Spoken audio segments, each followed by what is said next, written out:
Unhappy is he to whom the memories of childhood bring only fear and sadness.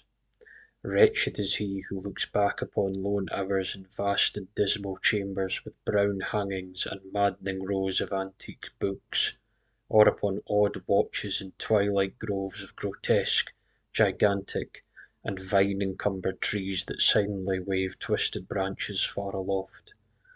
Such a lot the gods gave to me the dazed, the disappointed, the barren, the broken, and yet I am strangely content and cling desperately to those sere memories when my mind momentarily threatens to reach beyond to the other.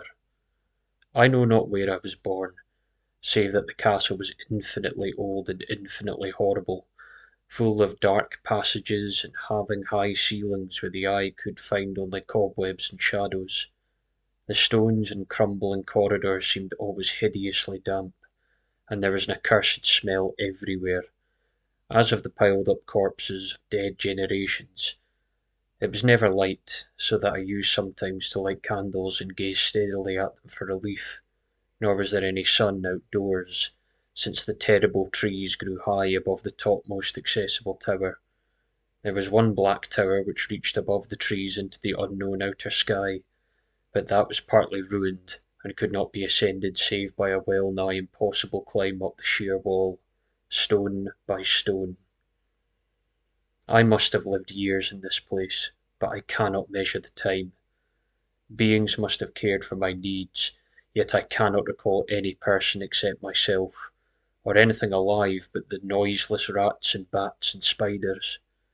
I think that whoever nursed me must have been shockingly aged, since my first conception of a living person was that of something mockingly like myself, yet distorted, shrivelled, and decaying like the castle.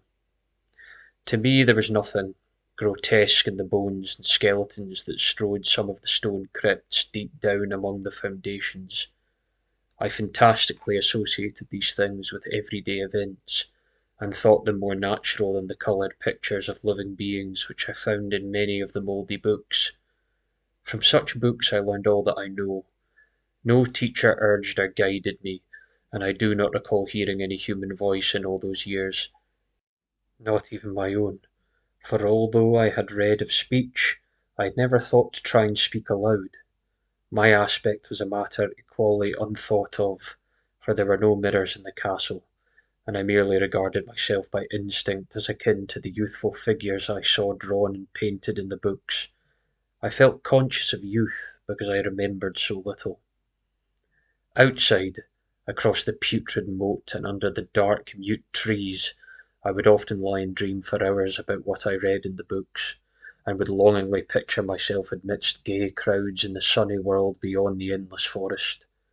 Once I tried to escape from the forest, but as I went farther from the castle the shade grew denser and the air more filled with brooding fear, so that I ran frantically back lest I lose my way in a labyrinth of nighted silence. So through endless twilights I dreamed and waited, though I knew not what I waited for. Then in the shadowy solitude my longing for light grew so frantic that I could rest no more, and I lifted entreating hands to the single black ruined tower that reached above the forest into the unknown outer sky. And at last I resolved to scale that tower, fall though I might, since it were better to glimpse the sky and perish than to live without ever beholding day. In the dark twilight I climbed the worn and aged stone stairs till I reached the level where they ceased, and thereafter clung perilously to small footholds leading upward. Ghastly and terrible was that dead, stairless cylinder of rock, black, ruined, and deserted, and sinister with starlit bats whose wings made no noise. But more ghastly and terrible still was the slowness of my progress, for climb as I might, the darkness overhead grew no thinner, and a new chill as of haunted and venerable mould assailed me. I shivered and I wondered why I did not reach the light, and would have looked down had I dared. I fancied that night had come suddenly upon me, and vainly groped with one free hand for a window embrasure that I might peer out and above and try to judge the height I had attained. All at once, after an infinity of awesome, sightless crawling up that concave and desperate precipice, I felt my head touch a solid thing, and I knew I must have gained the roof, or at least some kind of floor. In the darkness I raised my free hand and tested the barrier, finding it stone and immovable.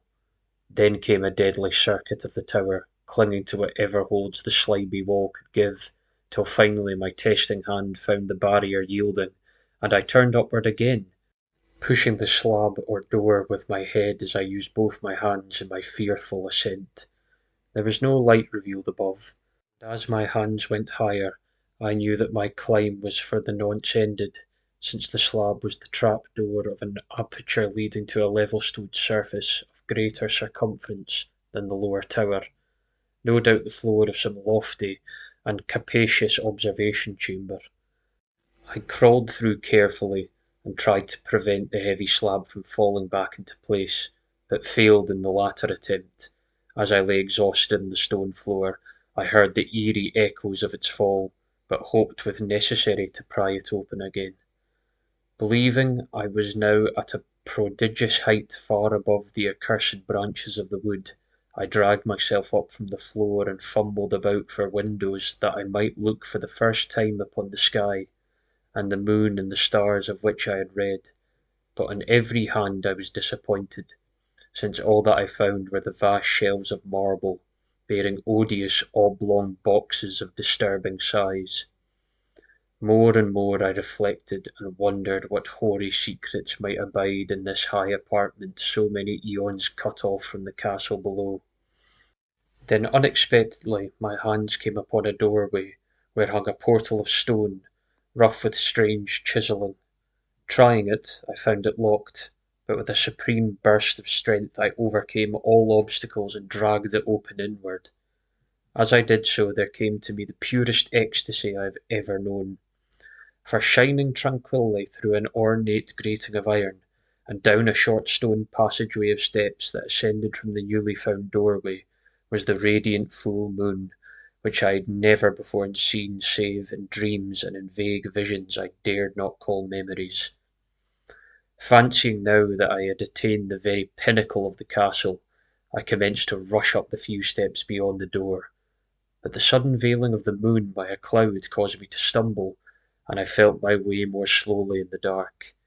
It was still very dark when I reached the grating, which I tried carefully and found unlocked, but which I did not open for fear of falling from the amazing height to which I had climbed. Then the moon came out. Most demoniacal of all shocks is that of the abysmally unexpected and grotesquely unbelievable. Nothing I had before undergone could compare in terror which what I now saw with the bizarre marvels that sight implied. The sight itself was as simple as it was stupefying, for it was merely this: instead of a dizzying prospect of tree tops seen from a lofty eminence, there stretched around me on a level through the grating nothing less than the solid ground, decked and diversified by marble slabs and columns, and overshadowed by an ancient stone church, whose ruined spire gleamed spectrally in the moonlight. Half unconscious, I opened the grating and staggered out upon the white gravel path that stretched away in two directions. My mind, stunned and chaotic as it was, still had the frantic craving for light, and not even the fantastic wonder which had happened could stay my course. I neither knew nor cared whether my experience was insanity, dreaming, or magic, but was determined to gaze upon the brilliance and gaiety at any cost. I knew not who I was, or what my surroundings might be, though as I continued to stumble along I became conscious of a kind of fearsome latent memory that made my progress not wholly fortuitous. I passed under an arch out of that region of slabs and columns, and wandered through the open country, sometimes following the visible road, but sometimes leaving it curiously to tread across meadows where only occasional ruins bespoke the ancient presence of a forgotten road. Once I swam across a swift river, where crumbling, mossy masonry told of a bridge long vanished. Over 2 hours must have passed before I reached what seemed to be my goal, a venerable, ivied castle in a thickly wooded park, maddeningly familiar, yet full of perplexing strangeness to me. I saw that the moat was filled in, and that some of the well-known towers were demolished, whilst new wings existed to confuse the beholder. But what I observed with chief interest and delight were the open windows, gorgeously ablaze with light and sending forth sound of the gayest revelry. Advancing to one of these, I looked in and saw an oddly dressed company, indeed making merry and speaking brightly to one another. I had never, seemingly, heard human speech before, and could guess only vaguely what was said. Some of the faces seemed to hold expressions that brought up incredibly remote recollections. Others were utterly alien. I now stepped through the low window into the brilliantly lighted room, stepping as I did so from my single bright moment of hope to my blackest convulsion of despair and realization. The nightmare was quick to come, for as I entered there occurred immediately one of the most terrifying demonstrations I had ever conceived. Scarcely had I crossed the sill when these descended upon the whole company a sudden and unheralded fear of hideous intensity, distorting every face and invoking the most horrible screams from nearly every throat. Flight was universal, and in the clamour and panic several fell in swoon and were dragged away by their madly fleeing companions. Many covered their eyes with their hands, and plunged blindly and awkwardly in their race to escape, overturning furniture and stumbling against the walls before they managed to reach one of the many doors. The cries were shocking, and as I stood in the brilliant apartment alone and dazed, listening to their vanishing echoes, I trembled at the thought of what might be lurking near me unseen. At a casual inspection the room seemed deserted, but when I moved towards one of the alcoves I thought I detected a presence there, a hint of motion beyond the golden arched doorway leading to another and somewhat similar room. As I approached the arch I began to perceive the presence more clearly, and then, with the first and last sound I ever uttered, a ghastly ululation that revolted me almost as poignantly as the noxious cause, I beheld in full, frightful vividness the inconceivable, indescribable, and unmentionable monstrosity which had by its simple appearance changed a merry company to a herd of delirious fugitives. I cannot even hint what it was like, for it was a compound of all that is unclean, uncanny, unwelcome, abnormal, and detestable. It was the ghoulish shade of decay, antiquity, and desolation, the putrid, dripping eidolon of unwholesome revelation, the awful bearing of that which the merciful earth should always hide. God knows it was not of this world, or no longer of this world, yet to my horror I saw its eaten away and bone-revealing outlines, a leering, abhorrent travesty in the human shape, and in its mouldy, disintegrating apparel an unspeakable quality that chilled me even more. I was almost paralysed, but not too much so to make a feeble effort towards flight, a backward stumble which failed to break the spell in which the nameless, voiceless monster held me. My eyes, bewitched by the glassy orbs which stared loathsomely into them, refused to close, though they were mercifully blurred and shrewd the terrible object but indistinctly after the first shock. I tried to raise my hand to shut out the sight, yet so stunned were my nerves that my arm could not fully obey my will. The attempt, however, was enough to disturb my balance, so that I had to stagger forward several steps to avoid falling. As I did so, I became suddenly and agonizingly aware of the nearness of the carrion thing, whose hideous hollow breathing I half fancied I could hear. Nearly mad, I found myself yet able to throw out a hand to ward off the fetid apparition which pressed so close, when in one cataclysmic second of cosmic nightmarishness and hellish accident my fingers touched the rotting, outstretched paw of the monster beneath the golden arch. I did not shriek, but all the fiendish ghouls that ride the night wind shrieked for me as in that same second there crashed down upon my mind a single and fleeting avalanche of soul-annihilating memory. I knew that in that second all that had been. I remembered beyond the frightful castle and the trees, and recognised the altered edifice in which I now stood. I recognised, most terrible of all, the unholy abomination that stood leering before me as I withdrew my sullied fingers from its own. But in the cosmos there is balm as well as bitterness, and that balm is nepenthe. In the supreme horror of that second I forgot what had horrified me, and in the burst of black memory vanished in a chaos of echoing images. In a dream I fled from that haunted and accursed pile, and ran swiftly and silently in the moonlight. When I returned to the churchyard place of marble and went down the steps, I found the stone trap-door immovable. But I was not sorry, for I had hated the antique castle in the trees. Now I ride with the mocking and friendly ghouls of the night wind, and play by day amongst the catacombs of Nefren Ka, in the sealed and unknown valley of Hadoth by the Nile.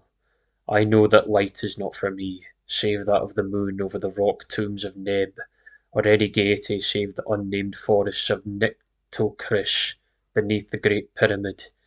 Yet in my new wildness and freedom I almost welcome the bitterness of alienage. For although Nepenthes has calmed me, I know always that I am an outsider, a stranger in this century and among those who are still men. This I have known ever since I stretched out my fingers to the abomination within the great gilded frame, stretched out my fingers and touched a cold and unyielding surface of polished glass.